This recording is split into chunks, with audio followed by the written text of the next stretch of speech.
I need you to say it was your approval, Karina. The words hit me like a punch to the stomach. I stared at Colin across the massive boardroom table. 20 pairs of eyes suddenly focused on me. My heart hammered against my ribs as the silence stretched on. It wasn't me, Colin. You know that, I managed to say, my voice barely above a whisper. His smile never wavered. Cold, calculated, like he'd rehearsed this moment 100 times. Then I'm afraid you're leaving us no choice. The room felt like it was spinning. After 6 years of dedicated service, after countless late nights and perfect performance reviews, this was how it ended? You're fired, Karina. Effective immediately. The gasps around the table sounded distant, like I was underwater. Someone dropped their pen. I heard a woman whisper, "Oh my God," under her breath. But Colin? He just sat there, casually brushing imaginary dust off his expensive suit jacket. Like he'd just ordered coffee instead of destroying my career. I looked around the room at faces I'd worked alongside for years. Some looked shocked, others avoided eye contact entirely, but none of them said a word. My name is Karina Patterson, and I'm 38 years old. 2 hours ago, I was the operations manager at Brookfield Consumer Logistics, a mid-sized shipping company in downtown Chicago. I'd built my reputation on being reliable, thorough, and honest. Now I was jobless, sitting in my car in the parking garage, staring at the concrete wall in front of me. 6 years. That's how long I'd given this company. 6 years of arriving early, staying late, and treating every project like it was my own business. I'd streamlined their vendor approval process, saved them hundreds of thousands in inefficiencies, and never missed a single deadline. But none of that mattered now.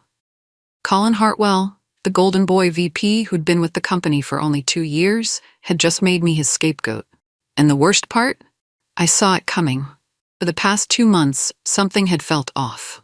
Little things at first. Being excluded from meetings I usually ran, finding my access to certain systems mysteriously revoked, Colin taking over approvals that had always been mine.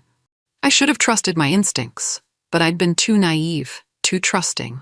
It started 8 weeks ago, right after Colin returned from his vacation in the Bahamas. He called me into his corner office with its floor-to-ceiling windows and leather furniture that probably cost more than my monthly salary. "Karina, I've been thinking," he said, not bothering to look up from his laptop. "I want to take a more hands-on approach with our major vendor relationships this quarter." I shifted in the uncomfortable chair across from his desk. "Okay, what did you have in mind?" "I'll be handling the big approvals directly. Anything over $50,000 comes through me first." He finally looked up, flashing that practiced smile. "It's just temporary. I want to understand the process better." It seemed reasonable enough. Colin was ambitious, always looking for ways to impress the executive team. If he wanted to micromanage for a few months, that was his choice. "Sure," I said, "whatever you think is best." But as I walked back to my cubicle, something nagged at me. Colin had never shown interest in the day-to-day operations before. He was more of a big-picture guy, focused on strategy and presentations. Why the sudden change? Over the next few weeks, the changes came fast. First, I lost access to the primary vendor database. Then my approval authority was quietly reduced from $200,000 to $50,000. Calendar invites for important meetings stopped appearing in my inbox. When I asked Colin about it, he always had an explanation ready. "Oh, that meeting got moved to executives only," he'd say with a dismissive wave. "Nothing you need to worry about." Or, "The database access thing is just a security update. IT will get you sorted soon." But IT never called. The meetings continued without me. And slowly, methodically, I was being pushed out of my own job. The worst part was how Colin made it seem like I was being forgetful or paranoid. "You must have missed that email, Karina," he'd say with fake concern. "Are you feeling okay? You seem a bit scattered lately." I started documenting everything. Every conversation, every missing invite, every system I could no longer access. Call it paranoia, but something told me I'd need proof of what was happening. I just didn't know how right I was. The bomb dropped on a rainy Tuesday morning in March. I was reviewing routine invoices when I saw it. A bill from Rapid Transit Solutions for $350,000 in expedited freight charges. My blood ran cold. I knew this invoice. I'd flagged it 2 weeks earlier as suspicious and recommended it be denied. The charges were inflated by at least 60%, and we'd never authorized any expedited shipping at that volume. But according to the system, it had been approved. By me. I immediately pulled up the approval history, my hands shaking as I clicked through screens. There it was, in black and white, approved by E. Patterson, with yesterday's timestamp. Except I'd been in meetings all day yesterday. I hadn't approved anything over $10,000 in weeks. I grabbed my phone and called Colin, my heart racing. Colin, we have a problem. That rapid transit invoice for $350 went through, but I never approved it. There was a pause. What are you talking about, Karina? The invoice I flagged. Someone approved it using my credentials. Are you sure you didn't approve it? You've been pretty overwhelmed lately. The condescending tone in his voice made my stomach churn. I'm sure, Colin. We need to investigate this immediately. Let me look into it and get back to you. But he never called back. The next morning, Colin's assistant sent out a meeting request that made my blood freeze. Emergency vendor review, all executives required. I wasn't invited. 20 minutes before the meeting, Colin appeared at my desk with a thin smile. Karina, I need you to join us in the boardroom. We're discussing that invoice situation. The boardroom was packed. CEO Amanda Sterling sat at the head of the table, flanked by the entire executive team. Finance director, operations chief, legal counsel, everyone who mattered was there. Colin stood at the front, like a prosecutor presenting his case. Behind him, a huge screen displayed the rapid transit invoice, with my approval clearly highlighted. This is a significant oversight in our vendor management process, Colin began, his voice steady and professional. A $350,000 payment was approved without proper authorization. Eyes turned to me. I felt my face burning. The approval came from Karina's account, Colin continued. This falls directly under her operational domain. Amanda Sterling's gaze was ice cold. Karina, can you explain how this happened? This was my moment. I could feel Colin watching me, probably expecting me to crumble under pressure. Instead, I looked directly at him. It wasn't me. The silence in the room was deafening. Colin's smile never wavered, but I saw something flicker in his eyes. Surprise, maybe, or anger. I'm sorry? Amanda Sterling leaned forward. What do you mean, it wasn't you? I mean, I never approved this invoice, I said, my voice getting stronger. I flagged it as suspicious 2 weeks ago and recommended denial. Someone else used my credentials to push it through. Colin stepped forward smoothly. Karina, I understand you're under pressure, but the system clearly shows your approval. Are you suggesting someone hacked your account? I'm suggesting someone with administrative access pushed this through and made it look like I approved it. The implication hung in the air. Everyone in the room knew Colin had administrative access to all approval systems. His face hardened.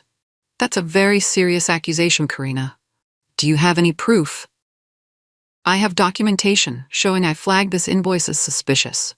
Documentation that you could have created after the fact. Colin interrupted. The simple truth is that this mistake happened on your watch, under your authority. Amanda Sterling's patience was clearly wearing thin. Karina, taking responsibility for mistakes is part of professional growth. Colin is offering you a chance to explain what went wrong in your process. I looked around the room at 20 faces, most of them already convinced of my guilt. Only Miranda from HR looked uncomfortable, like she sensed something was off. I won't take responsibility for something I didn't do, I said quietly. Colin sighed dramatically. Then I'm afraid we have no choice but to terminate your employment, effective immediately. I didn't cry in the parking garage. I didn't call my sister or my best friend. I didn't even feel angry yet. Just numb, like I was watching someone else's life fall apart. The security guard had walked me to my car with my belongings in a cardboard box. 6 years of my professional life reduced to a few personal items and a dying plant. I sat in my Honda Civic for probably 20 minutes, just staring at the concrete wall. Other employees walked past, some glancing curiously at my car. Word would spread fast. By lunch, everyone would know Karina Patterson had been fired for a massive vendor mistake. Finally, I started the engine and drove home to my small apartment in Lincoln Park. I climbed 3 flights of stairs, unlocked my door, and set the cardboard box on my kitchen table. Then I walked to my home office and opened my filing cabinet. Thank God I'd been paranoid. Thank God I'd documented everything. I pulled out file after file, printed emails, approval histories, system screenshots, meeting notes, everything I'd been collecting for the past 2 months, evidence of Colin's systematic campaign to push me out. But I needed more than circumstantial evidence. I needed smoking gun proof, and I knew exactly where to find it. Colin thought he was clever, but he'd made one crucial mistake. He assumed I only had access to current systems, not the archived backups. What he didn't know was that I'd helped design the company's backup protocols 3 years ago. I had read-only access to historical data going back 5 years, access that hadn't been revoked because it was buried in an old IT ticket system. I logged into the archive server and pulled up the approval history for the rapid transit invoice. What I found made my hands shake with excitement. The original approval wasn't mine. It was Colin's, time-stamped 2 days ago at 11:47 p.m. But then, just 6 hours later, the approval record had been modified. Colin's name was scrubbed and replaced with mine. He'd literally rewritten history in the system. But archives don't lie. I had screenshots showing the original approval, the modification timestamp, and even the IP address of the computer that made the change. Colin's laptop. I printed everything, making 3 copies of each document. Then I dug deeper into the archives, looking for patterns. What I found was even worse than I'd imagined. This wasn't Colin's first time playing with the system. Over the past 6 months, he'd approved dozens of questionable invoices, then quietly transferred the approvals to other people's accounts after the fact. I wasn't his first victim. I was just his biggest. I spent the entire weekend organizing my evidence into a clear, damning presentation. 47 pages of documentation showing Colin's pattern of fraud, manipulation, and system abuse. But I didn't call Amanda Sterling. I didn't schedule a meeting with HR. I didn't even hire a lawyer. Instead, I printed a clean copy of my evidence packet, bound it professionally, and addressed it to Amanda Sterling's executive assistant with no return address. Inside, I included a simple cover letter. Miss Sterling, the attached documentation raises serious questions about the vendor approval process and recent personnel decisions. I believe this information warrants immediate investigation. All documents can be independently verified through your IT department's archive systems. No signature. No emotional pleas. Just facts. I mailed it on Monday morning from a post office across town, then went home to wait. If Amanda Sterling was half the leader people said she was, she'd investigate. If not, at least I'd have a clear conscience knowing I'd tried to expose the truth. Either way, Colin had no idea what was coming. According to Miranda from HR, who texted me updates despite probably violating company policy, Colin was riding high after my firing. He's been telling everyone you had an emotional breakdown, she wrote. Said you couldn't handle the pressure of a mistake and tried to blame others instead of taking responsibility. The narrative was brilliant in its simplicity. Karina Patterson, overwhelmed and unprofessional, made a costly error and then pointed fingers when confronted. Colin Hartwell, the responsible leader, had to make the difficult decision to protect the company. Miranda's next text made my stomach turn. He's pushing for a promotion to senior VP. Says he needs more authority to prevent future incidents like yours. So that was his endgame. Frame me for his mistakes, position himself as the solution, and climb another rung up the corporate ladder. He probably thought he was untouchable now. But I knew something Colin didn't. Amanda Sterling hadn't built a $50 million company by taking things at face value. She was methodical, analytical, and absolutely ruthless when she smelled deception. My anonymous packet should have reached her desk by now. All I could do was wait and see if she was as smart as everyone said. 3 weeks after my firing, Miranda sent me a screenshot that made me smile for the first time in weeks. It was a calendar invite from internal audit. Vendor process review meeting, required attendance. The attendee list was telling. Colin, the finance director, 2 IT specialists, and Amanda Sterling herself. They're asking weird questions. Miranda texted later. Someone from audit spent 2 hours with our IT guy yesterday, looking at system logs. Then, Colin looks nervous. He snapped at his assistant this morning over nothing. I pictured Colin in his expensive suits trying to maintain his confident facade while investigators poked holes in his carefully constructed lies. The thought filled me with grim satisfaction. But the best part came the next day. Miranda forwarded me another message. They found deleted files in the system, files that someone tried to scrub from the approval database. IT says whoever did it didn't know about the automatic backup protocols. My heart raced. They were finding exactly what I'd hoped they'd find, evidence of Colin's tampering that he thought he'd covered up. The investigation was just getting started, but already Colin's perfect crime was unraveling. Amanda Sterling was nothing if not thorough. Over the next week, audit investigators interviewed everyone who'd worked on vendor approvals over the past year. Miranda kept me updated. They talked to Jessica from accounting for 3 hours yesterday. Asked specifically about the deleted spreadsheet. You know, the one where your name got removed from the approval chain. I remembered that spreadsheet. It documented the complete vendor approval workflow, including my role as the primary reviewer for large invoices. 2 weeks before my firing, my name had mysteriously disappeared from the document. At the time, Colin claimed it was a clerical error that would be fixed soon. It never was. They're also reviewing all the invoices Colin approved in the past 6 months, Miranda added. Apparently, there's a pattern of approvals being transferred to other people's accounts after the fact. So they'd found his other victims. The maintenance manager who was written up for approving overpriced cleaning supplies.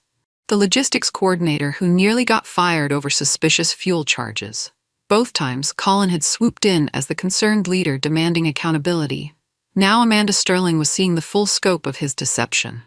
I wondered how Colin was sleeping at nights. Not well, apparently. Miranda's updates painted a picture of a man slowly losing his composure under pressure. He yelled at the receptionist yesterday because his coffee was wrong, she texted. Everyone's talking about it. Colin never loses his cool like that. Then, caught him in the supply closet on his phone, having what sounded like a heated conversation with someone. He didn't know I was there. The pressure was getting to him. For months, Colin had operated with complete confidence, secure in his position and his carefully laid plans. Now investigators were crawling through every decision he'd made, every system he'd accessed. The facade was cracking. Oh, and get this, Miranda added. He's been asking people if they've heard from you, trying to make it sound casual, but everyone can tell he's fishing for information.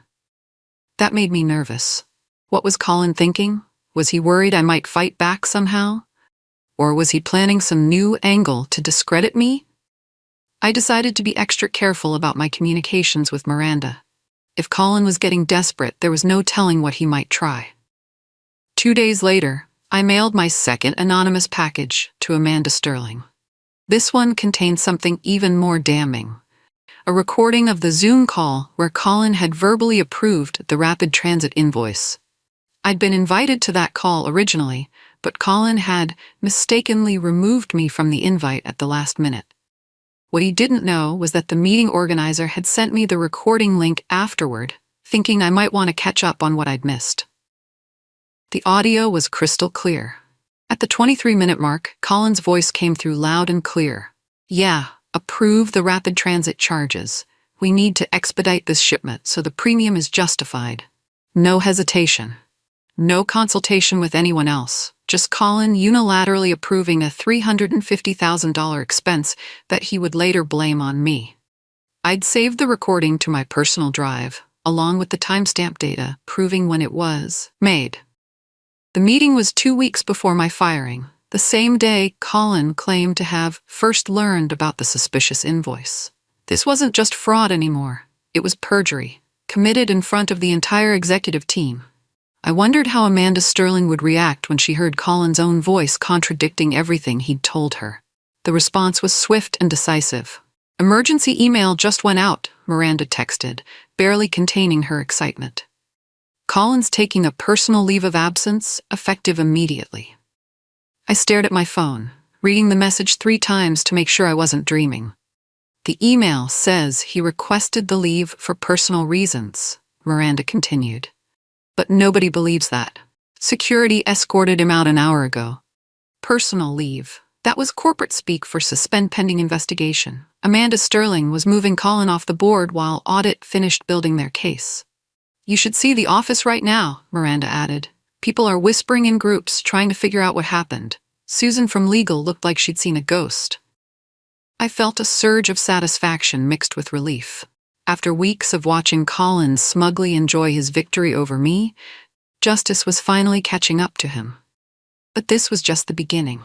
A leave of absence wasn't a firing. Colin still had a chance to talk his way out of this if the evidence wasn't airtight. I needed to make sure Amanda Sterling had everything she needed to finish the job. The full scope of Colin's corruption came to light over the following weeks.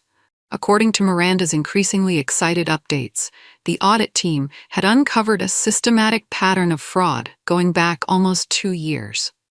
They found vendor kickbacks, she texted. Colin was approving overpriced contracts in exchange for personal payments. There's a paper trail leading to an offshore account. That explained the Bahamas vacation, the expensive suits, the luxury car he claimed was a lease deal.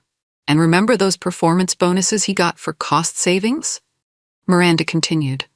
Turns out he was approving inflated invoices, then negotiating them down to normal prices and claiming credit for the reductions. The genius was diabolic. Colin would approve a $100,000 invoice that should have cost $60,000, then negotiate it down to $70,000 and pocket a bonus for saving the company $30,000. Meanwhile, the company was still overpaying by $10,000, and Colin was collecting rewards for his excellent vendor management. Legal says it could be criminal fraud, Miranda added. They're talking about pressing charges. I thought about Colin sitting in his expensive apartment, probably hiring lawyers, and trying to figure out how his perfect scheme had unraveled so completely. He still had no idea I was behind the investigation. The call came on a Thursday morning, 3 weeks after Colin's leave of absence began. Ms. Patterson? This is Amanda Sterling. I was wondering if you'd be available to meet with me tomorrow. My heart nearly stopped. The CEO of Brookfield Consumer Logistics was calling me personally. Of course, I managed to say. What time works for you?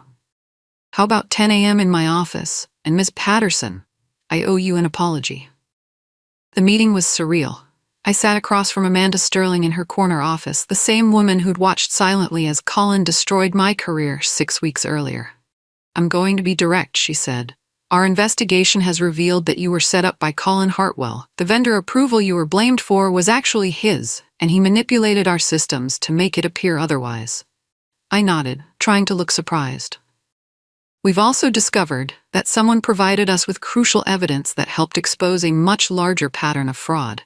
I have a strong suspicion that someone was you. I met her gaze steadily. I'm not sure what you mean. She smiled. Fair enough. Regardless, I want to offer you a consulting contract to help us rebuild our vendor management systems. Your rate would be $200 an hour, and we estimate the project will take 6 months. $200 an hour. For 6 months. That was almost $250,000. I accept, I said. Walking back into Brookfield's offices felt like stepping into an alternate universe. 6 weeks ago, I'd been escorted out in disgrace, carrying my belongings in a cardboard box. Now I was returning as a highly paid consultant, brought in to fix the very problems that had gotten me fired. The reactions were priceless. Some former colleagues avoided eye contact, probably embarrassed about believing Colin's lies. Others offered awkward smiles and mumbled apologies. Miranda practically tackled me with a hug. I knew something was wrong, she whispered. Colin's story never made sense. But the most satisfying moment came when I walked past Colin's old office. The nameplate was gone, replaced by a simple, vacant sign. His expensive furniture had been removed, leaving just empty walls and carpet indentations where his desk used to be. A complete erasure of his presence. I was given a temporary office on the same floor, with a view of the Chicago skyline and all the system access I needed to do my job properly. It felt like justice. Over the next few weeks, the whispered conversations and sideways glances gradually faded. People began treating me normally again, some even seeking my advice on vendor-related issues. The apologies came slowly but steadily. Tom from accounting approached me by the coffee machine. Karina, I owe you an apology. I should have spoken up in that meeting. Sarah from logistics was more direct. I always thought Colin's story sounded fishy. You were too thorough to make that kind of mistake. Even Miranda confided that she'd wanted to defend me during the termination meeting, but was afraid of losing her own job. I didn't hold grudges. These people weren't evil. They were just scared employees trying to survive in a corporate environment where speaking up could cost you your career. But the apology that meant the most came from Jessica, the accounting manager who'd been Colin's previous scapegoat. He did the same thing to me last year, she said quietly. Made me think I was going crazy, questioning my own memory. I'm sorry I didn't warn you. It's okay, I told her. None of us saw the full picture. That was Colin's real skill, isolating his victims so he couldn't compare notes and see the pattern. The official termination announcement came on a Friday afternoon. Effective immediately, Colin Hartwell is no longer employed by Brookfield Consumer Logistics. No thank you for his service, no mention of his contributions, just a cold, corporate statement that he was gone. Miranda forwarded me the internal email chain that followed. Employees were buzzing with questions. What had Colin done? How long had it been going on? Were criminal charges being filed? Amanda Sterling called an all-hands meeting to address the rumors. Some of you may be wondering about recent personnel changes, she said calmly. I want to assure you that we take financial integrity very seriously. When evidence of misconduct comes to light, we act swiftly and decisively. She didn't mention Colin by name, but everyone knew who she was talking about. We're implementing new oversight procedures to prevent similar issues in the future. She continued. These changes will be developed with input from our consulting team. Several heads turned toward me. Word had spread quickly that I was the consultant brought in to fix the vendor management system. The same system Colin had corrupted. The irony was perfect. The woman he'd tried to destroy was now being paid handsomely to clean up his mess. The ripple effects of Colin's downfall spread throughout the company. 2 directors who had backed him during my termination suddenly found themselves under scrutiny. James Morrison, who'd nodded approvingly during Colin's presentation against me, was quietly reassigned to a lesser role. Patricia Webb, who'd questioned my emotional stability in the meeting, received a formal reprimand for her handling of the situation. Amanda Sterling was clearly sending a message. Blind loyalty to corrupt leadership would not be tolerated. The company announced a comprehensive compliance overhaul, built around the documentation and procedures I was developing as a consultant. My name was prominently featured in the internal communications as the lead architect of the new system. 6 months ago, I'd been a mid-level operations manager working in obscurity. Now I was essentially redesigning how a $50 million company managed its vendor relationships. The consulting contract was also opening doors elsewhere. Word spread through industry networks about my role in exposing the fraud at Brookfield. Other companies reached out, wanting to hire me to review their own systems. By the time my Brookfield contract ended, I had enough business lined up to launch my own firm. 6 months later, I was sitting in my own office in a downtown Chicago high-rise, looking out at the city skyline through floor-to-ceiling windows. Patterson Consulting Services specialized in helping companies and individuals protect themselves from workplace fraud and manipulation. My client list was growing steadily, filled with businesses that wanted someone who understood how corruption worked from the inside. The irony wasn't lost on me. Colin's attempt to destroy my career had actually launched something bigger and more successful than I'd ever imagined. My tagline, printed on business cards and letterhead, was simple but effective. We are the receipts. It perfectly captured what I offered: documentation, evidence, and accountability in a corporate world where truth was often negotiable. The phone rang constantly. Companies wanting fraud investigations, employees who suspected they were being set up, whistleblowers who needed help organizing their evidence. All of them had learned the same lesson I had. In a world of corporate lies and manipulation, documentation was power. And I had become very good at helping people document the truth. I never reached out to Colin after his termination. Never gloated. Never sent angry emails. Never tried to twist the knife. But through Miranda and other former colleagues, I heard fragments of his story. He'd hired an expensive lawyer, but couldn't fight the mountain of evidence against him. The criminal charges never materialized. Corporate fraud cases are notoriously difficult to prosecute. But his career was effectively over. No reputable company would hire him after word spread about the Brookfield scandal. He'd burned too many bridges, betrayed too many people. Last I heard, he was working at a small logistics firm in Milwaukee, making a fraction of his former salary. Sometimes I felt a flicker of pity for him, not because he didn't deserve his fate, he absolutely did, but because he'd thrown away a promising career for relatively small amounts of money. The vendor kickbacks, the inflated bonuses, the offshore accounts, all of it together probably amounted to less than $200,000 over 2 years. He'd destroyed multiple careers and nearly brought down a department for what amounted to pocket change compared to his executive salary. Greed makes people stupid. I was reviewing client files in my office when Miranda texted me a photo that made me smile.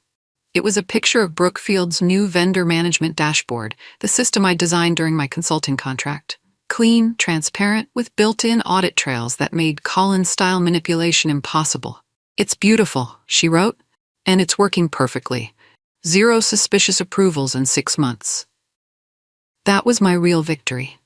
Not Collins' downfall, though that was satisfying, but the knowledge that I'd built something that would protect future employees from what happened to me. The dashboard included automated alerts for unusual spending patterns, mandatory dual approvals for large invoices, and complete audit logs that couldn't be deleted or modified. No future Colin would be able to game the system the way he had. I leaned back in my chair, looking out at the Chicago skyline as the sun set behind the buildings. My phone showed 17 missed calls from potential clients, 3 contract offers, and a speaking invitation from a women in business conference. Not bad for someone who'd been fired for refusing to take the fall for someone else's mistakes.